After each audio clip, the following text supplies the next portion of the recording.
자, 보겠습니다. 우리 이제 6회 3번 하도록 하겠습니다. 자, 자신과 동일시되는 사업에는 온 신명을 바치지만 그의 사업에 대해서 무관심한 갈로모형. 우리 밑에 출세가형, 유지자형, 창도가형 하면은 누구 생각나세요? 다운 생각나셔야 되겠지?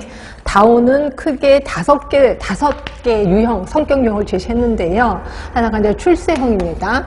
출세형이면 돈이 중요해, 아니면 승진이 중요해, 거기에 목매는 사람, 출세형이라고 보시면 되고요. 그럼 이제 현상옹호형.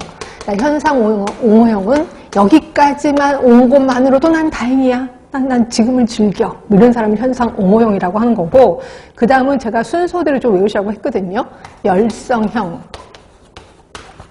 그 다음에 창도가형.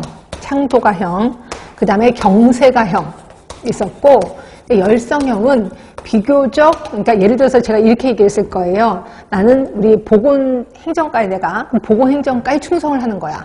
그리고 창도형은 그보다 조금 더 큰 조직. 그래서 보건소에 충성을 하는 거지. 그죠? 그런데 그래서 경세가형은 우리 국가를 위해서 충성을 하는 거죠. 그래서 이거 제가 이거 짝을 져서 순서대로 외워라. 그러니까 조금 더 큰 조직에 충성을 하는 거고, 얘기는 아주 조금 조직. 근데 그것뿐이 아니라, 조그만, 그러니까 아까 조직 얘기를 했잖아요. 근데 그게 아니라 조그만 행정 쪽에, 그러니까 일 쪽에 생각하시면 돼요. 그래서 예를 들어서 그 정책인데 한정된 정책에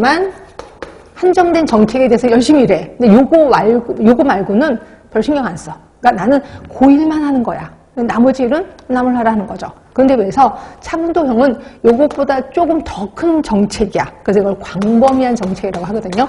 광범위한 정책에 열심히 하는 거야. 그치? 그런데 경세가형은 국가 자체에 대해서, 국가의 일에 대해서 내가 열심히 일을 하는 거죠. 자, 그러면, 볼게요. 3번.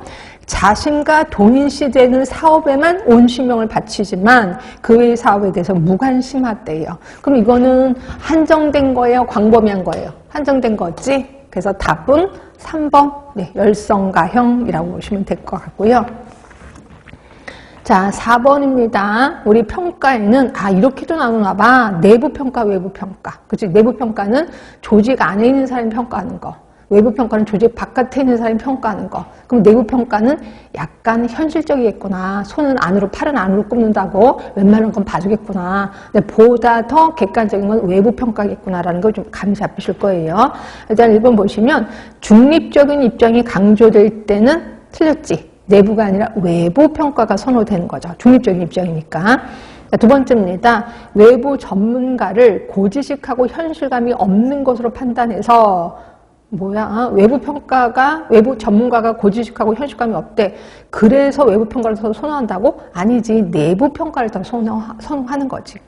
근데 이거 맞아요? 외부 전문가가 고지식하고 현실감이 없어요? 네, 맞아요. 외부 전문가는 잣대가 뚜렷해. 요걸로만 이 잣대만 갖고 측정을 하려고 하잖아요. 근데 현실을 무시하잖아요. 그래서 요거 맞고, 그래서 내부 평가를 더 선호하기도 합니다. 하여튼 2번 틀렸고요.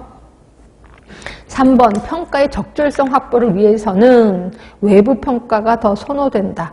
적절성 확보잖아요. 적절하냐? 그럼 이거는 외부 평가가 아니라 내부 평가 좋을 것 같아요. 내부 평가가 적절하냐? 이런 거거든요. 근데 평가가 조금 더 객관적이냐면 외부 평가거든요. 근데 적절하냐? 그럼 이거는 내부 평가 쪽으로 가셔야 될 것 같고. 일단 4번 볼게요.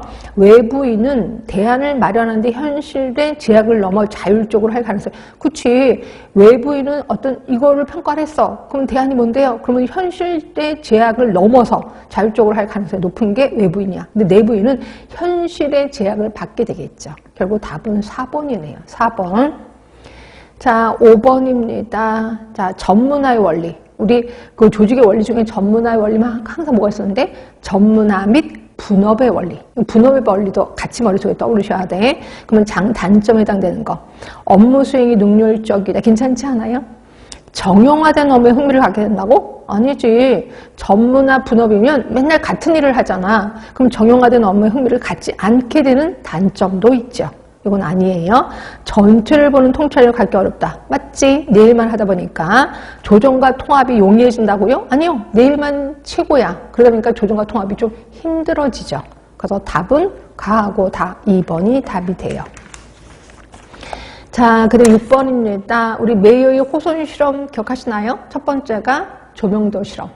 그치? 그랬더니 효과가 별로 없었습니다. 두 번째가 개전기실 실험. 이것도 역시 효과가 없었습니다. 세 번째가 개인 면담을 했어요. 면담을 해서 이 사람이 힘든 거를 좀 수정해 주니까 사람들이 이렇게 애사심이 생기기 시작하는 거지. 그죠? 그리고 이거 효과가 있었던 게 세 번째. 네 번째가 이제 거기 안에 조그만 조직이 있다는 걸 알게 됐었어. 그렇지? 그러니까 그 큰 조직 안에 자기들끼리 친한 사람들끼리 만든 조직이 있다는 걸 알게 됐고, 그 조직이 그 생산성을 좌지우지한다는 걸 알게 된 게 네 번째 조직. 네 번째 실험이라고 보시면 돼. 하여튼 이런 호손 실험 결과 얘는 뭐예요? 고전이에요? 신고전이에요? 신고전. 이것도 아실 거고. 일단